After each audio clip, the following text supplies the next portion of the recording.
Nama saya Rahayu Saraswati Joy Hadikusumo. Dalam hal ini saya hadir sebagai calon wakil wali kota berpasangan dengan Bapak Muhammad.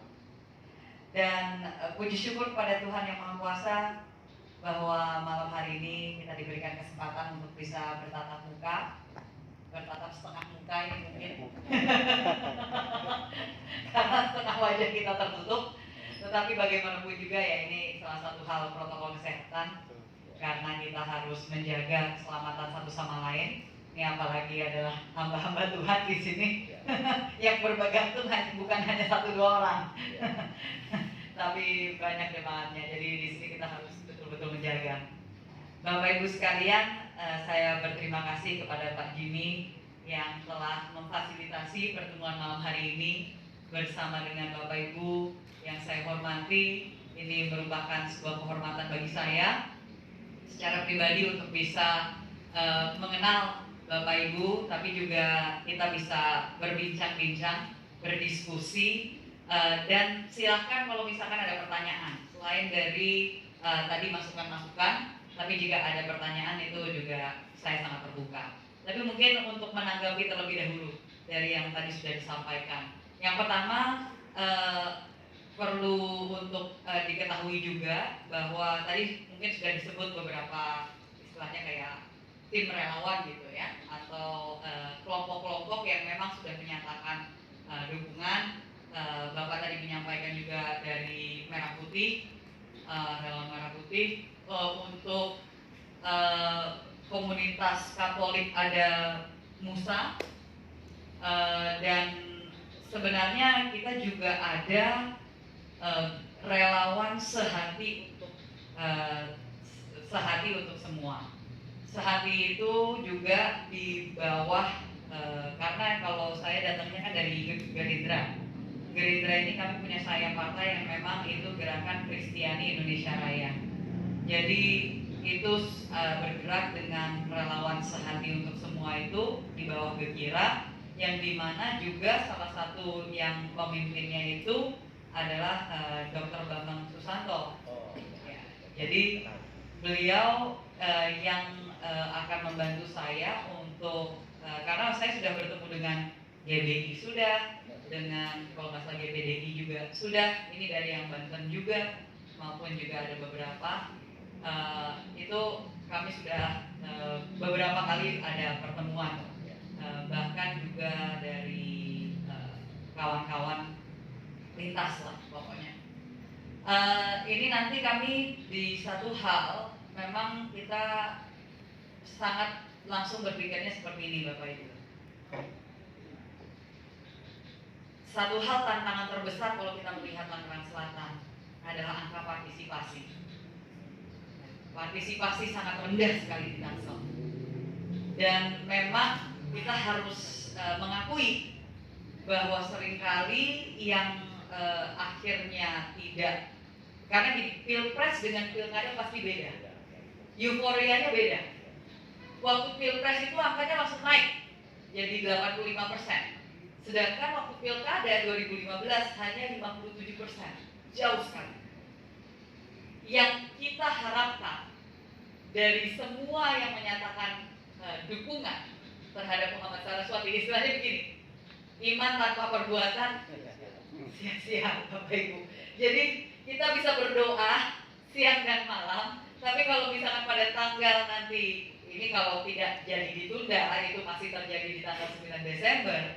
Tapi kalau di tanggal 9 Desember semuanya masih tiduran di rumah, nggak akan terjadi, tidak akan terwujud. Jadi ini memang kita saat ini harus sudah, ini karena waktu sangat terbatas, tinggal 79 hari, bahkan 78, ini sudah tidak bisa soft sell kalau kita mengatakan. Ini nggak ada waktu untuk kita soft selling. Ini kita sudah hard selling. Kita sudah menyatakan ini ada pasangan Muhammad Saraswati betul-betul merepresentasikan keberagaman Merah Putih. Silahkan diketahui, kita masih mengejar popularitas dulu Bapak Ibu. Masih banyak yang belum mengenal kami siapa. Sedangkan ya petahana diuntungkan dari segi popularitas itu.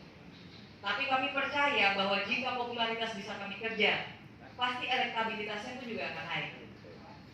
Karena tadi mungkin dikatakan juga oleh Pak Daniel, bagaimana banyak yang masih belum mengetahui, misalnya kalau saya adalah anak Tuhan. Ya, beda dengan misalnya Pak Samuel yang mengatakan anaknya udah karena satu gereja sama saya, udah tahu bahwa saya sudah melayani di JBCC udah 10 tahun sebagai singer, praise and worship team. Tapi bagi yang di luar kan belum tentu mereka tahu. Jadi hal seperti ini yang itu penting untuk bisa disampaikan terutama di komunitas kita masing-masing. Jadi ini yang mungkin saya mohon dukungan dalam bentuk yang realnya itu adalah menyampaikan. Nanti pun juga kami pasti akan membagikan profil dan juga visi misi program. Kalau ditanyakan misalnya, ini kalau misalkan nanti ada yang bermain politik identitas bagaimana? Nah itu sudah makanan sehari-hari. Bahkan sebelum deklarasi pun juga sudah ada yang bermain itu gitu. Kita fokus pada visi misi program. Karena kalau misalkan kita, mereka justru maunya kita menanggapi. Mereka maunya kita bicara tentang itu. Tapi saya secara pribadi tidak mungkin. Karena itu nggak akan selesai. Karena pasti mereka yang ditargetkan untuk membicarakan itu, ya hanya kelompok-kelompok itu. Toh juga nggak akan memilih. Jadi untuk apa kita bicara tentang itu? Yang kita targetkan adalah mereka yang tidak akan berhenti atau menentukan pilihan berdasarkan itu. Kita fokus di situ. Dan tentunya ya tantangannya di sini salah satunya juga banyak dari komunitas kita, ya apalagi yang menengah ke atas. Ya ini kalau tadi Bapak menyatakan yang di perumahan, ini yang di perumahan nih Pak yang justru tantangannya luar biasa gitu. Karena kan mereka banyak yang mohon maaf rasa kepemilikan atas Tangerang Selatan ini masih rendah sekali. Yang saya maksud adalah mereka nginepnya di sini, anggapnya tidurnya di sini, tapi tidak menganggap bahwa ya toh juga saya ada di dalam perumahan, nggak ngaruh, yang penting jalanan nggak macet, yang penting nggak banjir, dan masalah sampah diatasi, ya kan? Nah itu semua programnya ada. Kalau misalkan ditanya ke setiap paslon mungkin ada, tinggal dibandingkan sebenarnya paling relevan mana, atau betulkah itu sebenarnya sudah masuk ke dalam program. Nah kalau misalkan mau diurut itu nanti ya bisa sampai besok, tapi yakinlah bahwa kami sudah memikirkan bahwa soal sampah, karena saya aktivis lingkungan hidup, itu juga sudah kami perhatikan sudah lama, dan itu kami sudah ada solusinya, mulai dari tingkat perumahannya sendiri, di rumahnya itu sendiri, di perkampungan maupun rumahnya, tapi juga sampai ke level teknologinya untuk daur ulangnya dan seterusnya. Itu sudah ada, dan investornya pun juga sudah ada. Kita mau menghadirkan teknologi yang terkini, yang bahkan sudah ada di Jerman dan di Belanda, dan itu bisa kita hadirkan di sini. Karena tadinya itu mau dibawa ke Jakarta, tapi karena Jakarta sudah duluan ada teknologi yang lain, ya ini kesempatan justru kalau misalkan kita bisa justru kita dirikan di sini sehingga Tangerang Raya bisa mengirimkan sampahnya nanti justru ke situ. Itu salah satu hal. Kalau kita bicara tentang kemacetan, banjir dan seterusnya, ya balik lagi, hanya kita pikirkan adalah tentang tata kota, tentang melihat dari alur itu. Kita juga tahu ada sekian banyak titik kemacetan, ada sekian banyak titik penyeberangan yang harus ada pelebaran jalan, harus ada flyover dan seterusnya. Itu sudah dipikirkan oleh para ahlinya, pakar-pakarnya gitu. Nah, kalau misalkan tadi tentang mungkin disampaikan soal pasti kita bicara tentang hak kita, perlindungan hak untuk beribadah, ya semua pasti menyampaikan hal yang sama. Saya kenapa tidak pernah mengangkat itu? Ya biasa, ini saya justru senangnya karena bapak-bapak yang menyampaikan duluan. Saya kalau yang bicara duluan, saya biasanya nggak pernah mengangkat itu. Kenapa? Karena bagi saya, loh untuk apa saya bilang itu? Kalau misalkan ditanyakan ke yang lain juga pasti mereka menyatakan hal yang sama. Tapi tinggal istilahnya dilihatnya, kalau saya kan memang dari saya di DPR RI Komisi 8 itu sudah menjadi hal yang saya perjuangkan. Dan saya levelnya bukan hanya kota, saya levelnya secara nasional. yang saya perjuangkan ke Bimas Kristen dan Bimas Katolik, terutama untuk Bimas Kristennya. Jadi ini bagi saya itu suatu hal yang kita tidak perlu ucapkan karena toh juga semua akan menjanjikan. Tapi bagaimana dari rekam jejak, dan saya bersyukur Bapak Muhammad ini sejak beliau bahkan menjadi camat pun juga terbukti beliau memberikan perlindungan dan betul-betul memperjuangkan hal itu.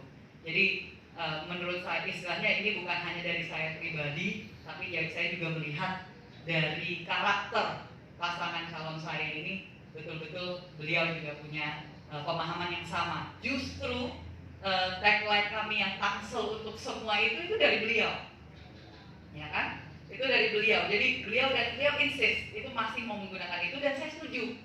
Dan artinya apa? Bagi beliau keberagaman yang ada di Tangsel ini adalah hal yang utama, gitu. Dan saya salut, saya sangat salut, dan saya bersyukur, gitu. Saya bersyukur karena tidak semua punya pemikiran yang seperti itu. Tapi beliau sangat-sangat menghormati dan sangat bangga akan keberagaman yang ada di Tangerang Selatan ini, dan itu yang harus kita jaga bersama-sama. Saya juga mungkin masuk ke, nah ini tadi yang saya sampaikan bahwa kalau soal program nanti kami akan bagikan. Pak Jimmy silahkan untuk nanti membagikan ke kawan-kawan lewat WhatsApp group atau lewat apa, nanti bisa silahkan. Bahkan selebaran pun juga akan kami siapkan untuk bisa dibagikan. Tapi begini Bapak-bapak dan Ibu-ibu, karena kita lagi di masa pandemi, tidak mungkin juga, dan saya sangat mengetahui jangan sampai istilahnya dilihat bahwa rohaniawan ini ada yang berkampanye, gitu kan. Kami juga harus melindungi Bapak Ibu sekalian. Kita ini mau banyak yang akan kita lakukan ini secara virtual. Jadi misalnya mungkin tidak perlu Bapak dan Ibu, tapi bisa ada yang Bapak dan Ibu percayai di komunitas masing-masing untuk menjadi PIC, misalnya yang menyebarkan undangan untuk, oh ini mau ada, kami manggilnya itu berzumpa dengan Pok Saraswati. Nah itu bisa ketemu langsung, biasanya kami batasi 100 per pertemuan. Tapi kan kalau misalkan virtual itu saya nggak perlu mikirin macet dari satu lokasi ke lokasi lain. Saya pokoknya tinggal duduk di situ, dari masuk ke ruangan satu ke ruangan yang berikutnya itu tinggal hitungan detik gitu. Jadi itu kita bisa sangat efektif dan efisien. Dan jemaat dan masyarakat pun juga bisa masuk dari mana saja mereka saat masih bekerja. Mungkin mereka masuk selama 15 menit untuk mendengarkan, atau mungkin dari rumah. Itu mereka dari kenyamanan rumah mereka bisa mengikuti secara virtual. Jadi kita ini akan melakukannya lewat Zoom meeting. Itu manggilnya berzumpa dengan Pok Saraswati. Bukan berjumpa tapi berzumpa gitu. Kita kalau zaman segini kan harus kreatif lah ya. Tuhan ini kalau Tuhan yang kreatif, ya kita aja juga harus bisa kreatif.